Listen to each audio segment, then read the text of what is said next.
चलिए स्टार्ट करते हैं। जुड़ते जाएंगे सभी धीमे धीमे। हम थोड़ा आगे की तरफ चलते हैं।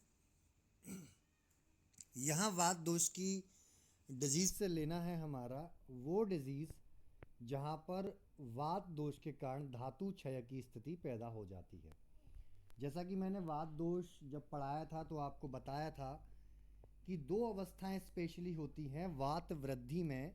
रिस्पॉन्सिबल नंबर वन जो स्टेज होती है वो होता है अवरोध की स्थिति। अवरोध की स्थिति होती है। अवरोध के कारण क्या होता है, किसी एक स्थान पर वात का वृद्धि होती है तो किसी एक स्थान पर वात का क्षय प्रतीत होता है। ये मान लीजिए कोई अवरोध है और यहाँ से वायु की गति ये जा रही है। अब इस अवरोध के कारण वात का प्रकोप इस स्थान पर ज़्यादा दिखेगा क्योंकि वायु का संचार प्रॉपरली जिस तरीके से होना चाहिए वो इस दिशा में आगे की तरफ नहीं बढ़ेगा। तो ये हिस्सा क्या होगा, ये जो हिस्सा होगा वो वात क्षय की स्थिति जैसा हमें देखने को मिलेगा, या यूँ समझें कि इस क्षेत्र में ड्राइनेस या धातु क्षय की अवस्था देखने को मिलेगी। क्योंकि वात वृद्धि धातु क्षय की स्थिति पैदा दोनों ही कंडीशन में करती है, चाहे वात की वृद्धि अवरोध के कारण हुई हो, चाहे वात की वृद्धि स्वयं के कारण हुई हो, या धातु क्षय की अवस्था के कारण हुई हो। जैसे फॉर एग्जाम्पल, अगर कोई व्यक्ति वातवर्धक आहार विहार कर रहा है, कोई व्यक्ति वातवर्धक आहार विहार कर रहा है तो वात के गुणों के कारण वहाँ धातु क्षय की अवस्था पैदा होगी, जिसको हम बोलते हैं कि मसल्स का श्रिंक कर जाना, ऑर्गन्स का सिकुड़ जाना। जैसे किडनी के उसमें देखने को मिलता है, सनकन किडनी की कंडीशन देखने को मिलती है, एक किडनी का साइज बढ़ जाता है, एक का कम हो जाता है। तो इस प्रकार से वात वृद्धि या तो धातु क्षय की कंडीशन में देखने को मिलेगी या अवरोध की अवस्था में देखने को मिलेगी। दो अवस्थाएं हैं जिसमें वात वृद्धि देखने को मिलती है। अगर ओवरऑल पूरी बॉडी के वात दोष की हम बात करें, गौर से समझिएगा इसको ताकि हम फिर आसानी से आगे बढ़ सकें। फिर से रिपीट कर रहा हूं जो मैंने उस लेक्चर में रिपीट किया था। इस लेक्चर के बाद आप फिर से वात दोष के एनालिसिस वाले जो है उसको आप देखिएगा। अपने जो मैंने लिंक भेजी हैं उसके थ्रू, अगर नहीं मिले तो बताएं तो मैं लिंक दोबारा शेयर कर दूंगा। कि वात का ओवरऑल पूरी बॉडी में जो प्रमाण होता है वो जन्मजात होता है, जितना हमारे जन्म के समय पर होता है वही रहता है, ना ही ये बढ़ता है ना ही घटता है। ये प्रकूपित होता है जिसको हम वृद्धि की अवस्था में मानते हैं। धातु क्षय की स्थिति आती है तो आकाश महाभूत यानी स्पेस यानी खाली स्थान यानी खाली जगह मिलती है वायु को विचरण करने के लिए, वात दोष को जाने के लिए, वात दोष को अपना रास्ता तय करने के लिए। तो उस एक जगह पर बहुत ज़्यादा खाली जगह है। फॉर एग्जांपल मैं आपको बता देता हूँ, ट्रेन में दो डिब्बे हैं, आपकी ट्रेन में दो डिब्बे हैं, एक डिब्बा खचाखच भरा हुआ है, दूसरा डिब्बा खाली है। अब आपसे मैं पूछूं कि आपको किस डिब्बे में बैठना है, तो ऑटोमेटिकली ऐसा है कि हमारी जो सवारी होगी, जो पैसेंजर होगा वो ऑटोमेटिकली वहाँ बैठेगा जहाँ पर खाली जगह है। तो जितना प्लेटफॉर्म पर पैसेंजर होगा वो उस खाली डिब्बे की तरफ दौड़ा हुआ चला जाएगा। जितना पैसेंजर होगा वो खाली डिब्बे की तरफ दौड़ा हुआ चला जाएगा। जस्ट लाइक यही फिनोमेना हमारी बॉडी में वात दोष की देखने को मिलती है, जहां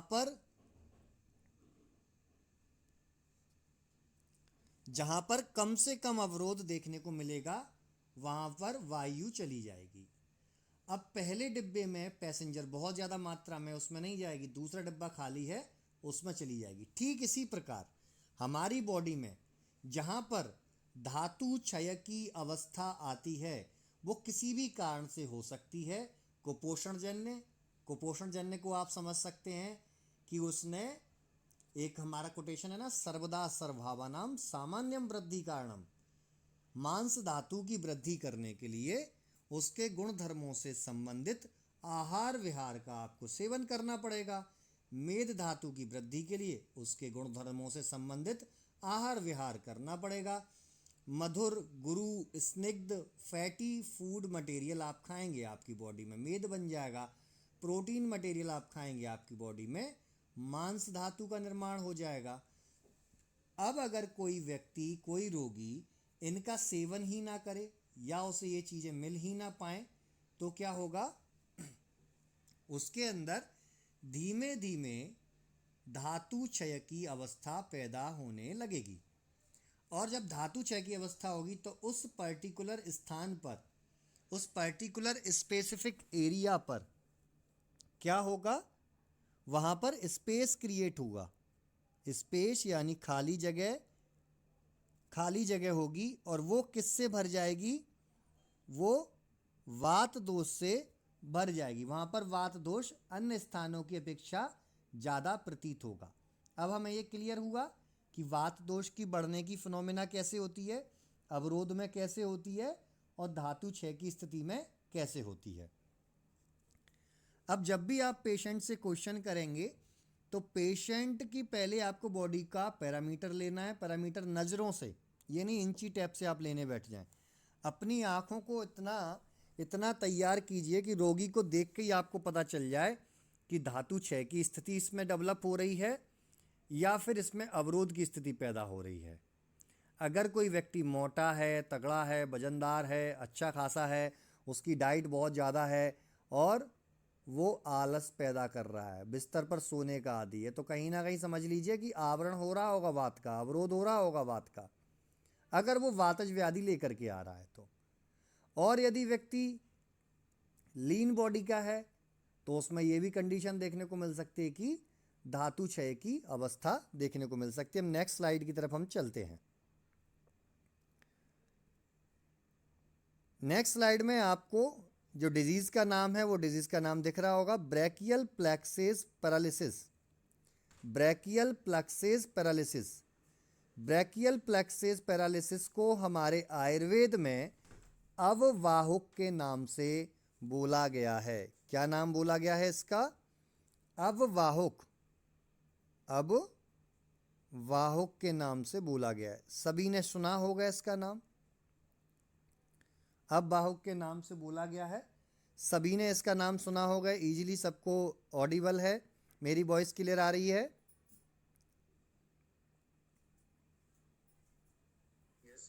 चलिए, तो ये अववाहुक के नाम से आपने सुना होगा और ब्रैकियल प्लेक्सेस पैरालिसिस के नाम से इसको जानते हैं। बच्चों में इसको जो जानते हैं वो नाम है हमारा एब्स पाल्सी। एब्स पाल्सी,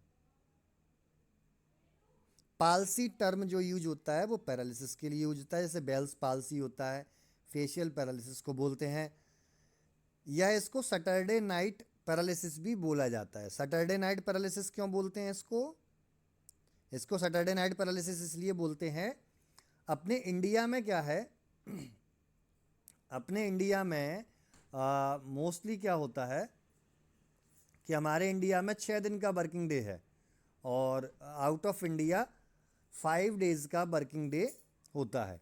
तो शुक्रवार के दिन वो फ्री हुए, शुक्रवार के रात को उन्होंने कहा कि चलो हैंग ऑन करते हैं और शुक्रवार की रात को उन्होंने जा कर के रात के 12 बजे के बाद वो पार्टी वगैरह करते हैं और ड्रिंक वगैरह करके वो सो जाते हैं। जैसे ड्रिंक वगैरह करके सोते हैं तो ब्रैकियल प्लेक्सेस में दबाव पैदा होता है, वो दब जाता है, वो हाथ मुड़ जाता है और वहाँ पर ब्रैकियल प्लेक्सेस को 12 से 14 घंटे के लिए सप्लाई बंद हो जाती है न्यूट्रिटिव चीज़ों की।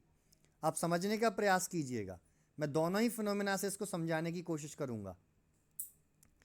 ये ब्रैकियल प्लेक्सेस आपकी बॉडी में अगर जा रहे हैं, ये ब्रैकियल प्लेक्सेस जा रहे हैं और ये रूट है ब्रैकियल प्लेक्सेस की। अब यहाँ पर एक प्रेशर, एक दबाव क्रिएट हो जाता है, एक दबाव क्रिएट हो जाता है यहाँ पर, किसी भी चीज़ की वजह से वो दब जाता है, चाहे वो ट्रॉमेटिक कंडीशन हो या व्यक्ति इसके सहारे सो जाए 12 से 24 घंटे के लिए। तो यहाँ आगे की तरफ न्यूट्रिशन की जो सप्लाई है, जो न्यूट्रिशन की सप्लाई है, जो हमारी नर्व्स को न्यूट्रिशन प्रोवाइड करते हैं, हमारी वेंस जो जाती हैं तो उसके थ्रू वो न्यूट्रिशन इन नर्व्स को प्रॉपरली प्रोवाइड नहीं हो पाता है, मांसपेशियों को प्रॉपरली प्रोवाइड नहीं हो पाता, जिसकी वजह से क्या होगा, सडनली बहुत छोटे से लेवल पर, माइन्यूट लेवल पर धातु क्षय की एक कंडीशन सी पैदा हो जाएगी। साथ में यहां पर अवरोध भी हो रहा है, समझने का प्रयास करें, दोनों ही कंडीशन हो रही हैं। यहां पर धातु क्षयजन्य कंडीशन पैदा होगी, यहां पर अवरोध। लेकिन इस कंडीशन में अगर पेशेंट स्टार्टिंग में आपके पास आ जाता है तो आप चिकित्सा करेंगे इस अवरोध की चिकित्सा करेंगे। अगर वो बहुत बाद में आता है, जिसको अभी आगे हम डिस्कस करेंगे, जिसमें क्या होती हैं, जो भुजाएं होती हैं, जो हमारी आर्म्स होती हैं, उनका साइज कम होने लगता है, वहाँ का मांस सिकुड़ने लगता है, मांस खत्म होने लगता है। इस प्रकार की कंडीशन देखने को मिलती है। एक हाथ ठीक है, दूसरा हाथ दुबला पतला होने लगता है, ये कंडीशन देखने को मिलती है। जस्ट मेरे पास अभी 15 से 20 दिन पहले बिल्कुल ठीक इसी कंडीशन का एक पेशेंट आया था। उस पेशेंट को हाथ में मूवमेंट ना के बराबर थी, बहुत तेज सीवियर पेन था। उनको ट्रीटमेंट अभी दिया है, उनको रिलीफ आने लगा है, नमनेस गायब हो गई है उनकी, लेकिन अभी भी वहाँ की जो मसल्स हैं, मसल्स वेस्टिंग लग रही हैं, मसल्स अभी भी वहाँ पे मांस क्षय की अवस्था पैदा हो रखी है, उसको कवर होने में टाइम लगेगा। तो ब्रैकियल प्लेक्सेस आपकी गर्दन से स्टार्ट होते हैं, जैसा कि आपको इस डायग्राम में दिख रहा है, गर्दन से स्पाइनल कॉर्ड से आपके स्टार्ट होते हैं और आपके शोल्डर से होते हुए आपकी आर्म्स में जाते हैं। कहाँ तक जाते हैं? आर्म्स में जाते हैं। ठीक इसी प्रकार आपके लंबर रीजन में, मैं दोनों चीज़ें आपको बताने का प्रयास कर रहा हूँ, समझ में ना आए तो आप मुझे फिर से बोल सकते हैं, मैं आपको फिर से समझाऊंगा। ठीक इसी प्रकार आपकी कमर में, आपकी कमर जो होती है उसके बीचों बीच लंबर वर्टिब्रा और सैक्रल वर्टिब्रा के बीचों बीच एक सोलर प्लेक्सस होता है, ठीक है, ऐसा ही स्ट्रक्चर ईश्वर ने बना के दिया है। और वो सोलर प्लेक्सस आपके लेग्स में जाता है, तो जो ट्रीटमेंट मैं यहाँ बता रहा हूँ, एज इट इज ट्रीटमेंट आप वहाँ भी प्लान कर सकते हैं। तो ये हमने देखा कि कैसे ब्रैकियल प्लेक्सस आता है, ब्रैकियल प्लेक्सस पैरालिसिस क्या है। अब नेक्स्ट स्लाइड की तरफ हम चलते हैं। नेक्स्ट स्लाइड में ब्रैकियल प्लेक्सस के बारे में आपको जानकारी देना चाहूँगा और डिटेल में। क्या लिखा है कि the brachial plexus is a network of nerves in the shoulder, network of nerves मतलब एक जाल है, हमारी नसों का एक जाल है। जैसे वायर होते हैं हमारे घरों में, उसी प्रकार से एक नसों का जाल है, वो वायर अलग अलग जगह सप्लाई होती है, वहाँ डिस्ट्रीब्यूट हो जाते हैं। ऐसे ही ये आगे जाकर के अलग अलग ब्रांच में डिस्ट्रीब्यूट हो जाते हैं। रेडियल नर्व ब्रांच हो जाती है, मीडियल नर्व हो जाती है, अल्नर नर्व में क्रिएट हो जाती है। तो क्या बोल रहे हैं वो, the brachial plexus is a network of nerves in the shoulder that carries movement. क्या कर रहा है ये, आपकी मूवमेंट के लिए रिस्पॉन्सिबल है। एंड सेंसरी सिग्नल, जो भी सेंसरी सिग्नल होते हैं आपकी स्पाइनल कॉर्ड से, वो सारे के सारे सेंसरी सिग्नल्स आपकी भुजाओं में, आपके हाथों में सप्लाई करते हैं। फॉर एग्जाम्पल, आपके हाथ पे मैंने एक छोटी सी पिन चुभोई, तो वहाँ से मोटर जो सेंसेस गया वो ऊपर की तरफ गया, वहाँ से डायरेक्ट एक सेंसरी रिफ्लेक्स आ रहा है कि आपकी बॉडी में कुछ चुभा है, अपने हाथ को बचा लीजिए।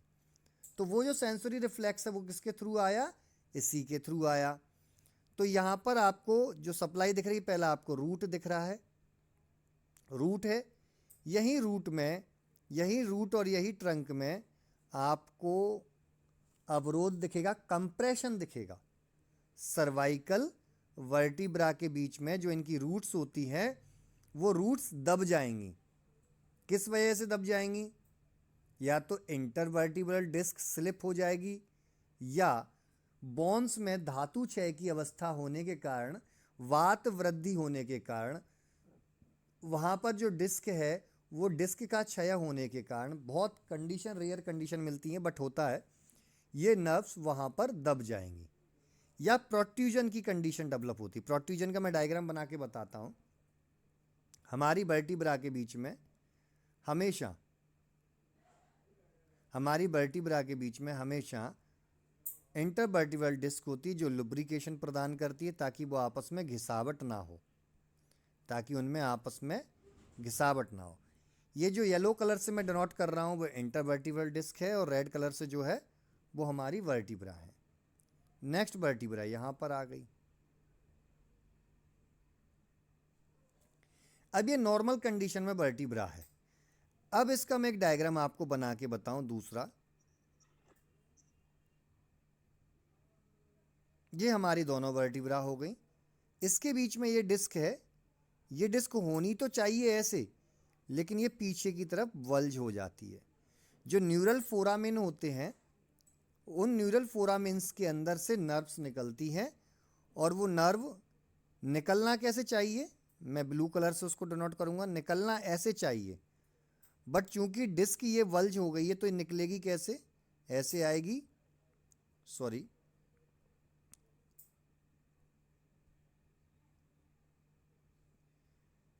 ये जो नर्व है वो ऐसे आएगी और ऐसे जाएगी। अब जो डिस्क है वो डिस्क इसके ऊपर जो है प्रेशर डाल रही है, प्रोट्रूजन हो गया। प्रोट्रूजन का अर्थ होता है अपने मूल स्थान से हट जाना, स्थान विच्युति बोलते हैं अपने आयुर्वेद में जिसको। चाहे हर्निया का प्रोट्रूजन हो, चाहे किसी भी चीज़ का प्रोट्रूजन हो, तो प्रोट्रूड होकर के अब यहाँ पर नर्व के ऊपर प्रेशर क्रिएट कर रही है। और ये नर्व के ऊपर प्रेशर क्रिएट कर रही है तो जो सिग्नल जाने चाहिए नर्व्स के वो प्रॉपरली कंडक्ट नहीं हो पाते हैं, एक अवरोध की स्थिति पैदा होती है, जिसको हम क्या मान लेते हैं, जिसको हम मान लेते हैं कफावरोध। कफावरोध, कफ का अवरोध मान लेते हैं। या ये कंडीशन नहीं मिलती है तो इसमें क्या होता है कि डिस्क कम हो जाएगी, इस डिस्क का क्षय होने लगेगा। फिर उसके बाद बोन्स में क्षय होने लगेगा। बोन्स में क्षय होने के बाद ये नर्व दोनों वर्टिब्रास के बीच में दब जाएंगी और दबने के बाद वहाँ पर ब्रैकियल प्लक्सिस पैरालिसिस कन्वर्ट हो जाएगी।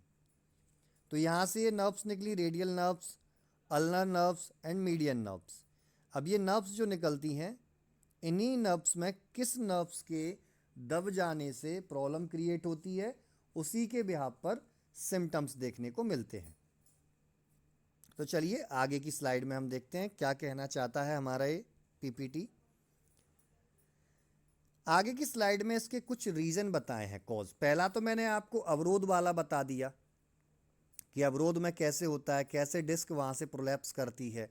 और ये प्रोलैप्स क्यों करती है, या तो सर्वाइकल स्पॉन्डिलोसिस की कंडीशन हो सकती है ना, या फिर सर्वाइकल रेडिकुलोपैथी की कंडीशन पैदा हो सकती है, रेडिकुलोपैथी की कंडीशन भी पैदा हो सकती है। सबका एक जैसा ही फिनोमेना है। मॉडर्न साइंस में क्या होता है कि थोड़ा डिजीज़ को डिफ़िकल्ट और इंटरेस्टिंग बनाने के लिए फैशन के तौर पर अलग अलग नाम दे देते हैं।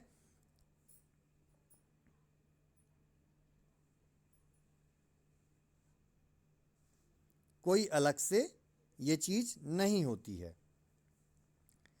तो प्रॉब्लम इन नेक रीजन, या नेक रीजन में प्रॉब्लम होगी। नेक रीजन में प्रॉब्लम कैसे होगी, बहुत ऊंचा तकिया लगाना, जो जस्ट सर्वाइकल के जो पूरे कॉज है वो पूरे कॉज यहाँ पर आप फॉलो कर सकते हैं। पहला मैंने आपको बता दिया, सैटरडे नाइट वाला।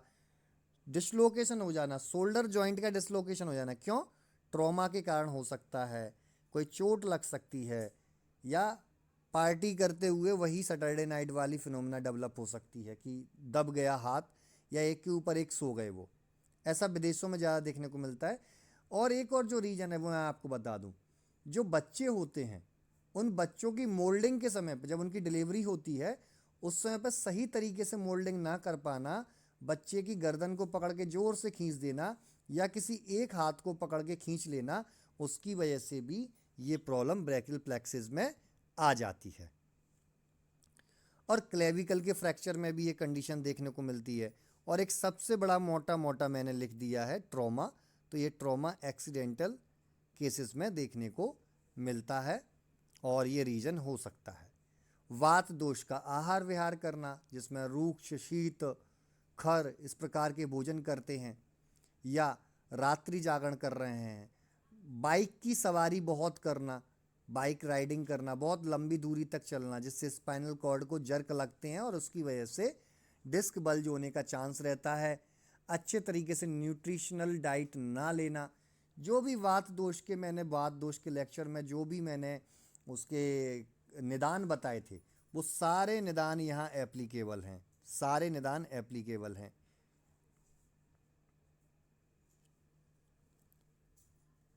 नेक्स्ट हम चलते हैं इसके सिम्टम्स की तरफ। सिम्टम्स क्या हैं? Constriction in the veins off shoulder joint. एक एक करके सुनते चलिएगा, फिर मैं आयुर्वेद से बताऊंगा कि कैसे मॉडर्न साइंस ने इसके सिम्टम्स को एज अ टिस्ट टीप के रखा है, कॉपी पेस्ट किया है। Constriction in the veins off shoulder joint, just मैंने अभी बताया कि वेन्स में कंस्ट्रिक्शन होना, दबाव पैदा होना, अवरोध पैदा होना, जो डिस्क बल्ज की वजह से भी हो सकता है या ट्रॉमा की वजह से भी हो सकता है, जिसके कारण वहाँ धातु क्षय की स्थिति हो गई या अवरोध की स्थिति पैदा हो गई, तो उस व्यक्ति को ये प्रॉब्लम पैदा होती है। दूसरा, loss of function of hands. हाथों के क्या फंक्शन होते हैं? हमारे हाथ के क्या फंक्शन होते हैं? किसी भी चीज़ की ग्रिपिंग करना, उसको पकड़ना, उठाना, हेलो, टाटा, बाय बाय, जो भी हर प्रकार का, रिमोट चलाना, मोबाइल चलाना, जो भी गतिविधियां हैं वो सारी गतिविधियों में लॉस होने लगता है, वो पहले की अपेक्षा कम होने लगती हैं। Atrophy of muscles of arm, जो मैंने जस्ट बताया कि हमारे मांस क्षय की स्थिति पैदा हो जाती है, एट्रोफी डेवलप होने लगती है, एट्रोफी डेवलप होने लगती है, मसल्स का क्षय, मांस क्षय होने लगता है। नेक्स्ट है सीवियर पेन। अब देखिए, जब नर्व्स में प्रॉब्लम होगी, जब जब डिस्क बल्ज की कंडीशन होगी तो पेशेंट को दर्द तो होगा, लेकिन दर्द कहाँ होगा? दर्द होगा नेक टू शोल्डर और upper arm, upper arm specially इस रीजन में बताएगा, अपर आर्म। और वो भी किस जगह पर? ट्राइसेप्स के एरिया में, ट्राइसेप्स जो मसल होती हैं उस एरिया में। अब ट्राइसेप्स आप जानते ही हैं कौन सी होती हैं? हाथ के हमारी भुजा के पीछे वाला हिस्सा, भुजा के पीछे वाला हिस्सा जो ब्लैक पोर्शन होता है, वो वाला हिस्से में जो मसल्स होती हैं वो ट्राइसेप्स मसल्स होती हैं। वहाँ पर स्पेशली खिंचाव होगा, खिंचाव होगा, संकोच होगा, ऐसा होगा कि कोई हाथ को खींच रहा हो। कहते ना कि पेशेंट हमारे पास आता है तो पेशेंट कभी ये नहीं बताएगा कि साहब मुझे बहुत तेज़ दर्द हो रहा है, मेरे को एट्रोफी हो रही है। वो सिंपल भाषा में बोलेगा, डॉक्टर साहब देखना ज़रा, मेरा एक हाथ दूसरे हाथ की अपेक्षा पतला हो रहा है। और डॉक्टर साहब इसमें क्या है कि पीछे की तरफ, यहाँ भुजा में पीछे की तरफ बहुत खिंचावट सी पैदा होती है, ऐसा लगता है कि अंदर से कोई मांस को खींच रहा हो, फाड़ रहा हो, ये बोलेगा। और डॉक्टर साहब क्या है कि किसी भी चीज़ को जब मैं कप पकड़ता हूँ या गिलास पकड़ता हूँ तो कई बार वो छूट जाता है हाथों से, वो छूट जाता है हाथों से। ये कंडीशन जो मैं आपको बता रहा हूँ, इसमें जो मैंने आपको सिम्टम बताया उसका एक डिफरेंशियल डायग्नोसिस यहीं क्लियर कर देता हूँ कि पेशेंट बोलता है कि मेरा हाथ से मैं कुछ गिलास या कुछ भी पकड़ता हूँ तो वो छूट जाता है। अगर पेशेंट को ट्राइसेप्स वाले एरिया में दर्द नहीं है और उसको उसके जो फिंगर की जो ग्रिपिंग है वो अगर वीक हो रही है तो एक बार इस चीज़ का विचार कर लें, कहीं सेरिब्रल एट्रोफी की कंडीशन तो नहीं है। उसकी एमआरआई या सीटी स्कैन ऑफ हेड ज़रूर चेक करें, अगर नहीं है तो ज़रूर करवाएं, क्योंकि सेरिब्रल एट्रोफी की कंडीशन में ये बहुत ज़्यादा देखने को मिलता है। क्योंकि सेरिब्रल एट्रोफी के पेशेंट्स मैंने देखे तो वहाँ पर मुझे ये सिम्टम्स बहुत पर्टिकुलर देखने को मिले, लेकिन पेशेंट में दर्द नहीं था, पेशेंट में दर्द नहीं था। नेक्स्ट जो पॉइंट आता है नंबनेस, टिंगलिंग सेंसेशन, चींटी चलने जैसी स्थिति पैदा होगी। कहाँ पर पैदा होगी? सबसे पहले मैं 5 उंगलियां बना देता हूँ। ये हमारा अंगूठा हो गया, इंडेक्स फिंगर हो गई, मिडिल फिंगर हो गई, ये हमारी अनामिका और ये छोटी उंगली हो गई। तो ये लिटिल फिंगर होती है। इस लिटिल फिंगर में इस एरिया में पूरा ये जो एरिया होता है यहाँ पर, सबसे पहले उसको यहाँ नमनेस पैदा होगी, सबसे पहले यहाँ पर नमनेस उसको दिखेगी। और ये होते होते रेडियल, अल्नर, नर्व सभी में ये देखने को मिलेगा, क्योंकि कंप्रेशन कहाँ मिल रहा है? कंप्रेशन हो रहा है ब्रैकियल प्लेक्सेस में। जो सभी नर्व्स की स्टार्टिंग है वहीं से इंसर्शन स्टार्ट हो रहा है, वहाँ पर वहीं से ओरिजिन स्टार्ट हो रहा है। तो जहाँ से ओरिजिन स्टार्ट हो रहा है वहाँ पे अगर कोई प्रॉब्लम होती है, मैं कह दूँ जहाँ से गंगा नदी निकली है और वहीं पर मैं रुकावट लगा दूँ, तो आगे गंगा नदी का प्रवाह उतना रह पाएगा? नहीं रह पाएगा। धीमे धीमे करके वो सूखने लगेगी, बिल्कुल सूखने लगेगी, और वहाँ पर प्रॉपरली जल का क्षय देखने को मिलेगा। ठीक इसी प्रकार मसल्स का एट्रोफी देखने को मिलेगी, क्योंकि नर्व्स और वेन्स दोनों में रुकावट आ गई है, दोनों में संकोच की अवस्था पैदा हो गई है, या दोनों में धातु क्षय की कंडीशन देखने को मिल रही है। इसलिए उसी तरीके से न्यूट्रिशनल सप्लाई ना होने के कारण ये स्थिति atrophy of muscles of arm और साथ में वीकनेस आर्म्स में और नमनेस आर्म्स में स्पेशली देखने को मिलती है। अब आप देखिए अष्टांग हृदय निदान स्थान 15/43, आप इसको देखें। अंश मूल स्थितो वायोः, कहाँ की बात कर रहे हैं? Neck to shoulder joint, scapular portion की, स्कैपुला वाले रीजन की बात चल रही है। बिल्कुल हमने देखा, पीछे स्लाइड में जाकर के देखते हैं क्या कहने का प्रयास है इनका। ये देखिए, ये है वो रीजन, ये है वो रीजन जिसकी बात कर रहे हैं। अंशमूल संस्था, ये है वो रीजन, अंशमूल संस्था वाला बात कर रहे हैं। और तो ये अंशमूल वाला पोर्शन आपको समझ में आया कि क्या है। तो अंशमूल संस्था वाली कंडीशन यही है। दूसरा हम चलते हैं, फिर से हम उस श्लोक की तरफ चलते हैं कि श्लोक क्या कहता है हमारा। उसी स्लाइड में, अंशमूल स्थितो वायुः सिरा संकोच तत्रगा, सिरा में संकोच हो रहा है, वेंस में संकोच हो रहा है। सिरा मीन्स वेंस को भी समझेंगे आप, और इससे आप नर्व्स को भी समझेंगे। वायु की स्थिति वहां पर होने से, वायु की स्थिति क्लियर कर दी उन्होंने। वायु की स्थिति कहां पर क्लियर की है? अंशमूल स्थान में, मीन्स सर्वाइकल वर्टिब्रा और थोरेसिक वर्टिब्रा के स्टार्टिंग के पॉइंट पर, स्कैपुलर रीजन पर, जहां से ब्रैकियल प्लेक्सस शोल्डर से होते हुए आर्म्स में जा रहा है। तो अंशमूल स्थितो वायुः सिरा संकोच तत्रगा, सिराओं में संकोच हो गया है, सिरा में संकोच की अवस्था यानी सिकुड़न की अवस्था यानी कंस्ट्रक्शन की अवस्था पैदा हो गई है। तो क्या होगा? वाहु प्रस्पंदित हरम, वायु जो है, वाहु जो है हमारी आर्म्स है, वो प्रस्पंदित हरम, प्रस्पंदित माने प्रस्पंदन यानी पल्सेटिंग, नर्व्स का वहां पर टोटल फ्लो बिगड़ चुका है। नर्व्स की जो नर्व कंडक्शन वेलोसिटी थी वो टोटल डिस्टर्ब हो चुकी है। अब ऐसी स्थिति में हमने मॉडर्न साइंस में क्या देखा? सेम टू सेम यही सिम्टम्स हमने मॉडर्न साइंस में देखे। प्रतिहरम जनन्त्य वाहुकम व अवाहुकम, मीन्स ऐसे लक्षण जब पैदा होते हैं तो इसको अववाहुक के नाम से जाना जाता है। मतलब आपकी बाहु यानी भुजा का कर्म कर देना बंद, या बंद कर देना कर्मों को, या लॉस ऑफ फंक्शन स्टार्ट हो जाना, इसी बेसिस पर अववाहुक नाम इसका रखा गया है। तो देखिए कितना क्लियर कट हमारे अष्टांग हृदय निदान स्थान 15/43। आप इस श्लोक को जरूर देखिएगा। आपके होमवर्क ऐसे ही स्टार्ट हो जाते हैं, जहाँ मैं कुछ कोटेशंस, कुछ चीज़ें दूं तो प्लीज़ एक बार उनको और डिटेल में देखना। आप देखेंगे तो आपको और क्लियर चीज़ें समझ में आना स्टार्ट हो जाएंगी। थोड़ा सा मैं करूँगा, थोड़ा सा आप करेंगे, तभी हम आगे बढ़ पाएंगे। चलिए अब हम देखते हैं इसका ट्रीटमेंट, जो सूत्र है, जो चिकित्सा सूत्र है, वो किस प्रकार से बनाया गया है। तो चिकित्सा सूत्र के लिए एक श्लोक आता है, अववाहौ हितम नश्य स्नेश्च उत्तर भक्त कहा।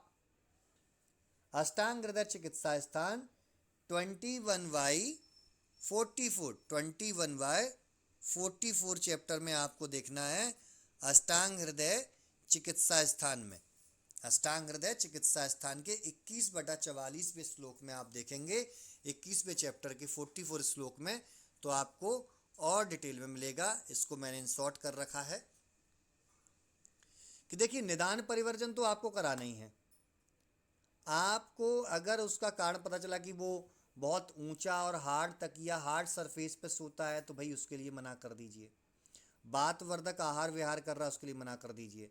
अगर किसी व्यक्ति की जॉब ऐसी है कि वो बहुत लॉन्ग ड्राइव पर जाता है बाइक से, तो उससे बोलिए कि भैया यार देखो, आप जॉब तो छोड़ नहीं सकते, बट फिर भी थोड़ी देर के लिए बाइक को बीच में रोक रोक के आप थोड़ा कमर को, शोल्डर जॉइंट को मूव करें। आपकी अपनी नेक एक्सरसाइज ज़रूर करें, जो मैंने आपको सर्वाइकल स्पॉन्डिलोसिस में मैंने आपको बताई थी कि फोर हेड के साइड में टेम्पोरल बोन पे, फ्रंटल बोन पर, ऑक्सीपिटल बोन पे करना है। फिर से मैं आपको बता देता हूँ। ये व्यक्ति का फोर हेड है, मान लीजिए, डायग्राम थोड़ा बेकार बना है, तो अपने हाथों से यहाँ प्रेस करना है फ्रंटल बोन पर, और हेड से भी, यानी हाथों से प्रेस करना है, साथ में सिर को भी धक्का मारना है उन हाथों पे, और दोनों एक ही जगह स्थिर रहने चाहिए। दूसरा क्या होता है, मैंने शायद आपको उस समय फोटोज भी शेयर किए थे, मैं फिर से फोटो शेयर कर दूंगा। ऑक्सीपिटल रीजन में भी आपको यही करना है, और पैराइटल रीजन में भी आपको यही करना है। टेम्पोरल रीजन मतलब आपकी चारों जो बोन्स हैं, उन सभी बोन्स पर आपको ये प्रेशर क्रिएट करना है, जिससे आपकी जो ब्रैकियल, जो प्लेक्सस होते हैं, ब्रैकियल नर्व्स होती हैं, उनमें सप्लाई तेज हो जाए और वहाँ के ब्लॉकेजेस ओपन होने लगें। क्यों? क्योंकि ऐसा करने पर सर्वाइकल वर्टिब्रा होती हैं, उनके बीच में गैप जनरेट होता है, और कई बार स्टार्टिंग स्टेज में इसके थ्रू ही वहाँ से नर्व जो दबी हुई है वो बाहर निकल आती है, अपनी नॉर्मल पोजीशन ले लेती है। तो निदान परिवर्जन कराना है। अकॉर्डिंग टू पेशेंट होता है ये कि पेशेंट किस प्रकार की चीज़ों का सेवन कर रहा है जिसकी वजह से ये व्याधि हुई है। नेक्स्ट आता है जो पॉइंट मैंने आपको लिखा है कि रूक्ष खर और चल अवरोध, मीन्स यहाँ पर रूक्ष गुण की वृद्धि होगी, खर गुण की वृद्धि होगी, और चल गुण का अवरोध हो जाएगा। चल गुण का अवरोध हो जाएगा। अब इस चल गुण का अवरोध क्यों हो रहा है?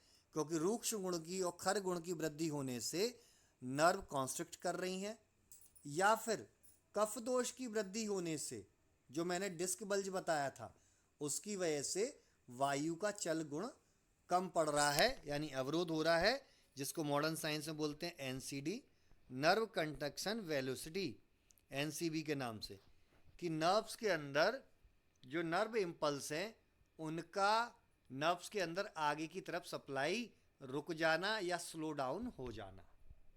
तो ये चल गुण के अवरोध की वजह से होता है। ये हमें समझ में आ गया। मतलब हमें क्या करना है, रूक्ष और खर को समाप्त करने के लिए आपको उसके अपोजिट स्निग्ध चीज़ों का प्रयोग कराना है। स्निग्ध चीज़ों का प्रयोग कराना है, स्नेह युक्त चीज़ों का प्रयोग कराना, जिसमें घृत हो सकता है, तेल कल्पना हो सकती है, तो इनका प्रयोग आपको कराना है। फिर आता है चल गुण का अवरोध। तो अवरोध के लिए आपको देखना है, पहला पॉइंट कि अगर डिस्क बल्ज हुई है तो डिस्क बल्ज के लिए आप प्रयोग करेंगे, जहाँ पर वात के शमन का जब आप औषधि देते हैं, जैसे रूक्ष और खर की औषधि देते हैं, तो ऑटोमेटिकली वो एब्जॉर्ब होने लगती है। दूसरा क्या करते हैं, हम रूक्ष स्वेदन का प्रोसेस वहाँ पर कराते हैं। रूक्ष स्वेदन का मीन्स कैसे, आपको ऑयल प्रिपेयर करना है नेक रीजन पर और शोल्डर रीजन पर, ऑयल का एप्लीकेशन लगाना है और बालू का श्वेद करना है। बालू का श्वेद करना है मतलब आपने स्नेहन भी दिया बालू का। इसको व्यत्यास कर्म के रूप में हम समझते हैं कि एक तरफ ठंडा तो एक तरफ गर्म, या एक तरफ स्निग्ध तो एक तरफ रूक्ष, इसको अल्टरनेटिव वे में करते हैं तो ये प्रोसेस आती है, जिसका सिंपली मैंने तरीका बताया कि पहले ऑयल अप्लाई कीजिए, ऑयल अप्लाई करने के बाद बालों का श्वेद करेंगे और न्यूट्रिशनल डाइट आपको ऐड करनी है। क्यों? क्योंकि धातु क्षय की अवस्था है।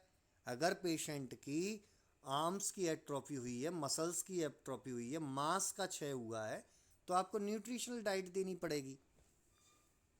न्यूट्रिशनल डाइट में आप देंगे जो भी मार्केट में अवेलेबल है उसकी परिस्थिति के अनुसार, या फिर मैं बोलता हूँ ड्राई फ्रूट्स देना स्टार्ट कर दीजिए, या फिर हमारे यहाँ सबसे अच्छा है अश्वगंधा दीजिए, कौच पाक दीजिए, बहुत अच्छी चीज़ है। कौच पाक देंगे, अश्वगंधा देंगे, साथ में नरवाइन टॉनिक है और साथ में ये मांसपेशियों के लिए भी वरदान सिद्ध होता है और स्निग्ध गुण भी इनके अंदर समाहित है। मधुरपाक की उष्णवीर स्निग्ध गुण युक्त होता है हमारा जो अश्वगंधा है और कौच है। तो ये सारी चीज़ हमें देखने को मिलती है। कौच पाक में अवलेय कल्पना होती है तो स्नेह गुण भी उसमें समाहित होता है। तो हम किस चीज़ को भंग कर रहे हैं?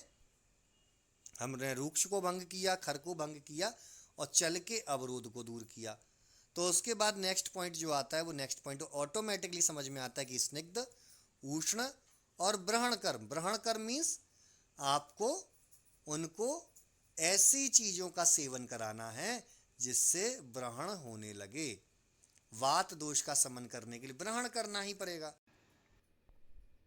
चलिए, मेरी वॉइस क्लियर आ रही है आपको?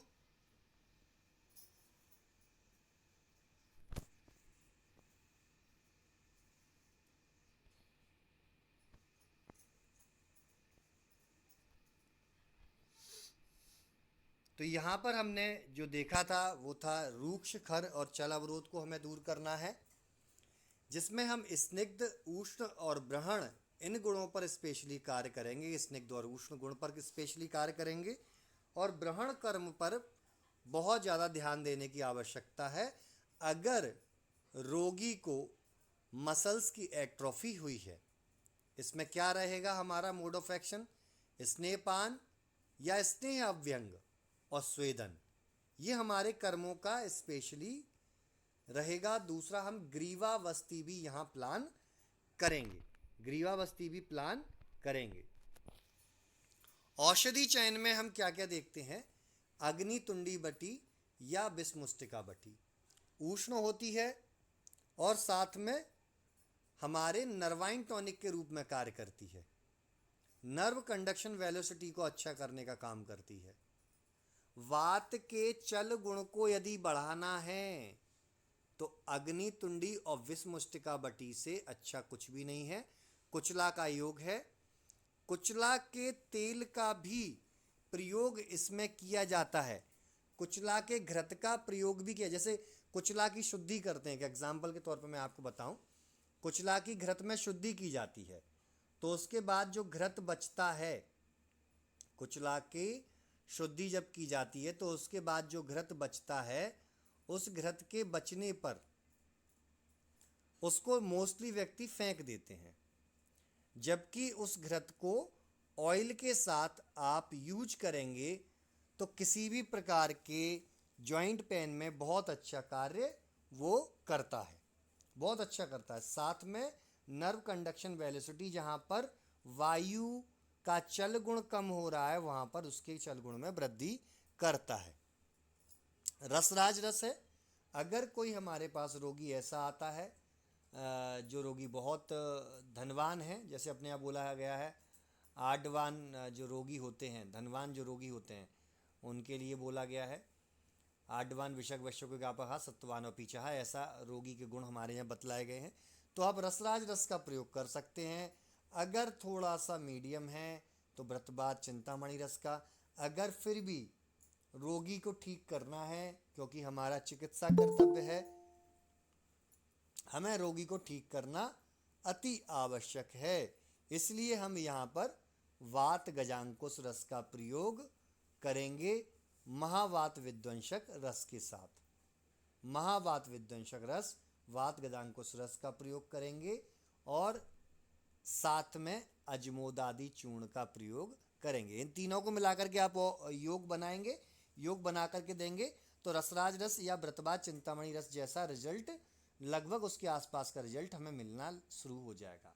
फिर से सुन लीजिएगा, वात गजांकुश रस, महावात विध्वंसक रस, वात गजांकुश रस, महावात विध्वंसक रस और अजमोदादि चूर्ण। अजमोदादि चूर्ण। नेक्स्ट जो मेरी फेवरेट है, ये मैंने वो आपको ट्रीटमेंट में आपको दिखा रहा हूँ जो ट्रीटमेंट से मुझे रिजल्ट मिले हैं। बाकी इसके अलावा भी बहुत सारे ड्रग ऑफ चॉइस हैं। रासना एरंडादि कसायम का प्रयोग करना है, क्योंकि एरंड की वजह से जो कफ जो दोष है या जो इंटरवर्टिब्रल डिस्क का जो बल्ज हुआ है वो एब्जॉर्ब होने लगती है। और रासना जो है वो उष्ण होने के साथ साथ शोषण का कर्म भी करता है। कसेला रस उसका स्वभाव होने की वजह से शोषण का कर्म भी करता है, तो वो एब्जॉर्ब भी करवाता है और वात के चल गुण की वृद्धि भी करता है और वेदना की समाप्ति में भी बहुत अच्छा कार्य करता है। तो रासना एरंडादि कसायम का प्रयोग कर सकते हैं। अगर अगर आपके पास ये उपलब्ध नहीं है तो रासना सप्तक क्वाथ का भी प्रयोग आप कर सकते हैं। रासना सप्तक क्वाथ का प्रयोग भी आप कर सकते हैं, लेकिन साथ में आप गाय का घी या कल्याणक घृत या पंचतिक्त घृत, इनका प्रयोग आप साथ में करेंगे, क्योंकि घृत कल्पना आप स्नेहपान कराएंगे तो अच्छे रिजल्ट देखने को मिलेंगे। नेक्स्ट जो आपको योग देखने को मिल रहा है कि बला तेल with milk internally plus externally use with प्रसारणी तेल। बला तेल जो होता है, दोपहर में डॉक्टर साहब ने किसी ने एक शायद मेरे हिसाब से डॉक्टर रविंद्र चौहान जी ने एक मेडिसिन का फोटो डाला था। बहुत अच्छे उसके अंदर योग थे, आपने देखा हो। उसमें सिडा कॉर्डिफोलिया यानी बला भी डली हुई थी, एरंड भी डला हुआ था, व्रतबाद चिंतामणि रस भी डला था, साथ में सिंगनाथ गुग्गुलू भी डला था। इतना अच्छा प्रिपरेशन कॉम्बिनेशन था कि आप उसको अगर प्रयोग करेंगे, लेकिन स्पेशली ध्यान रखें पित्तज प्रकृति वाले में जब भी आप दें तो सीरा सब का प्रयोग आप करें या आप प्रवाल पिष्टी का प्रयोग करें। अच्छी क्वालिटी की प्रवाल पिष्टी होनी चाहिए। तो प्रवाल पिष्टी प्लस लघु सूत सेकर रस को मिक्स करके आप उसको घृत के साथ दें। पैदा हो गए प्रवाल पिष्टी प्लस जो है हमारा प्रवाल पिष्टी प्लस लघु सूत सेकर रस को घृत के साथ आप प्रवाल पिष्टी प्लस लघु सूत सेकर रस को आप घृत के साथ प्रयोग करवाएंगे, लेहन करवाएंगे। अगर लेहन भी नहीं करवा रहे हैं तो कोई दिक्कत नहीं, आप उसीरा सबके साथ देंगे अगर पित्तज प्रकृति का व्यक्ति है तो।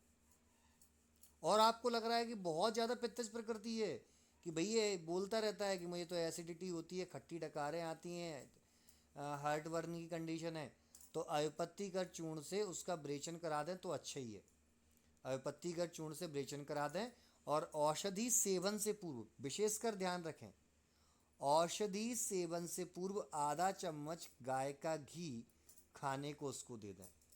आधा चम्मच गाय का घी खाने के लिए उसको दे दें। फिर आप जो डॉक्टर साहब ने जो फोटो डाला था उस औषधि उस मेडिसिन का प्रयोग कर सकते हैं, या उसका कॉम्बिनेशन बना करके आप दे सकते हैं।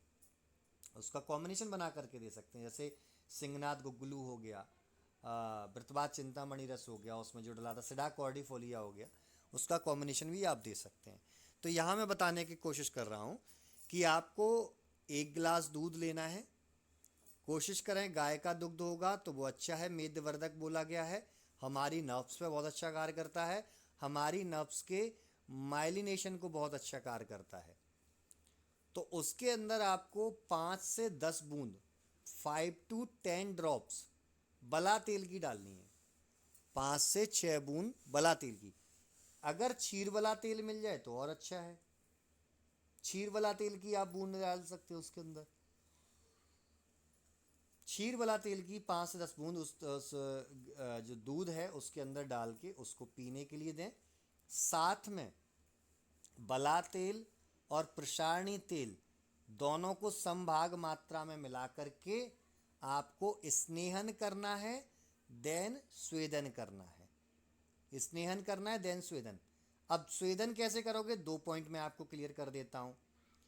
अगर डिस्क बल्ज है, अगर डिस्क बल्ज मिल रही है इंटरवर्टिब्रल डिस्क बल्ज होने के कारण नर्व कंप्रेशन जा रहा है, तो आप रूक्ष स्वेदन कराएंगे, वालुका स्वेद कराएंगे, या हॉट बैग आते हैं उससे करा सकते हैं आप। लेकिन मैं मानूंगा कि क्लासिकल तरीके से चलें तो ज़्यादा बेटर है, वालुका स्वेद कराएंगे।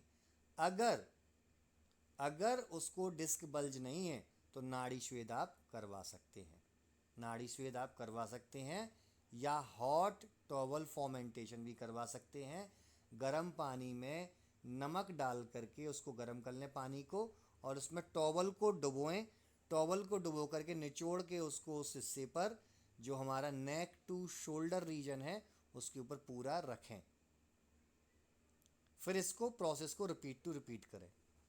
और विशेषकर इस स्वेदन को कराने का जो समय है, मैं स्पेशली बोलूँगा कि कफ जो जो कफ दो काल होता है सुबह 6 से 10 का, अगर उसके बीच में करेंगे तो ज़्यादा अच्छे रिजल्ट आपको मिलेंगे। तो बला तेल को आपको प्रसारणी तेल के साथ मिक्स करके देना है। साथ में गुग्गुलू में आप महायोगराज गुग्गुलू या सिंगनाथ गुग्गुलू का भी प्रयोग करेंगे तो आपको बहुत अच्छे रिजल्ट आपको मिलेंगे। इसके अलावा भी कई औषधियाँ हैं, बस आप चिकित्सा सूत्र को ध्यान रखें। ये पीपीटी में अभी आपको शेयर कर दूंगा, तो उस चिकित्सा सूत्र को आप ध्यान रख करके औषधि चयन अपने अनुसार कर सकते हैं। बहुत अच्छे रिजल्ट इसमें मिलते हैं। फिर से मैं आपको कहूँगा, अगर किसी व्यक्ति में मांसक्षय की अवस्था है तो आपको पूरी भुजा में बला तेल और प्रसारणी तेल से मसाज करनी है, अभ्यंग करना है, स्नेह अभ्यंग करते रहना है, और साथ में बला तेल को दूध के साथ पिलाना है, और उड़द की दाल की प्रिपरेशन उसको खाने को देना है। अगर वो नॉन वेजिटेरियन है तो नॉन वेज का सेवन कर सकता है, उसमें भी स्पेशली वो जो मछली होती हैं उनको खा सकता है, वो एग्स खा सकते हैं। और अगर पित्तज प्रकृति के हैं तो रेड मीट ना खाएं, रेड मीट ना खाएं। तो इतना बस सावधानी रखनी होती है, आपको बहुत अच्छे रिजल्ट देखने को मिलते हैं। तो चलिए, आज हमने ब्रैकियल प्लेक्सिस की पैरालिसिस पर लेक्चर लिया। आप इसको अपने पेशेंट्स पर अप्लाई कीजिए, और इसी तरीके से आप, अगर किसी पेशेंट को सियाटिका की प्रॉब्लम होती है, मैं आपको बता दूं, जिसको सोलर प्लेक्सिस पैरालिसिस की कंडीशन भी मानते हैं, जहां पर एक थाई जो होती है वो तो नॉर्मल होती है, दूसरी थाई का मसल्स की एट्रोपी होने लगती है। जस्ट सिमिलर कंडीशन लेग्स में देखने को मिलती है। तो एज अ टेस्ट ट्रीटमेंट वहाँ पर फॉलो कर दें, as a test treatment follow कर दीजिए। बस वहाँ पर रूक्ष स्वेदन की जगह पर आप स्नेह युक्त स्वेदन करेंगे, चाहे डिस्क बल्ज हो या ना हो, स्नेह युक्त स्वेदन आपको करना है। स्नेह युक्त स्वेदन इसलिए करना है क्योंकि वो अपान वायु प्रदेश है। आप रूक्ष करेंगे तो अपान वायु की प्रॉब्लम होगी, और उसको अन्य प्रॉब्लम भी पैदा हो सकती हैं। वात दोष के जो मैंने आपको लेक्चर लिया था, फिर से उसको रिपीटेडली देख लें, क्योंकि वातज व्याधियाँ, स्पेशली जॉइंट डिसऑर्डर से रिलेटेड व्याधियों पर हम आगे अब चर्चा करने वाले हैं, और धीमे धीमे करके हम धातुओं को भी कवर करते हुए आगे की तरफ चलेंगे। चलिए, आज के लेक्चर को यहीं फिनिश करते हैं। फिर हम मिलेंगे कल रात को 9 बजे, फिर किसी अन्य डिजीज़ के साथ। मे बी फ्रोजन शोल्डर को मैं उठाने का प्रयास करूँगा, और साथ में जो न्यूराइटिस की प्रॉब्लम है, अल्नर न्यूराइटिस की प्रॉब्लम है, उसको भी हम लेने का प्रयास करेंगे। धन्यवाद।